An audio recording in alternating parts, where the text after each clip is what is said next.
పాలన చేసేది స్వాతంత్రమా? 5 ఏళ్లకే దేశ ఐశ్వర్యవంతుల జాబితాలుండేది స్వాతంత్రమా? స్వాతంత్రం వచ్చిందంట ఎవరికి స్వాతంత్రం వచ్చిందిరో, స్వరాజ్యం వచ్చిందంట ఎవరికి స్వరాజ్యం వచ్చిందిరో.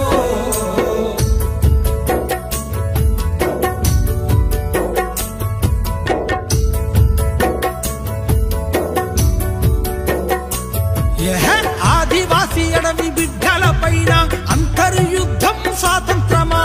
హక్కులడిగేటోళ్ళ గొంతు నొక్కి పట్టి నిర్బంధించేది స్వాతంత్రమా?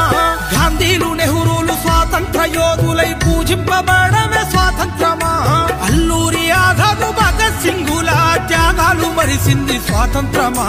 స్వాతంత్రం వచ్చిందంట ఎవరికి స్వాతంత్రం వచ్చిందిరో, స్వరాజ్యం వచ్చిందంట ఎవరికి స్వరాజ్యం వచ్చింది.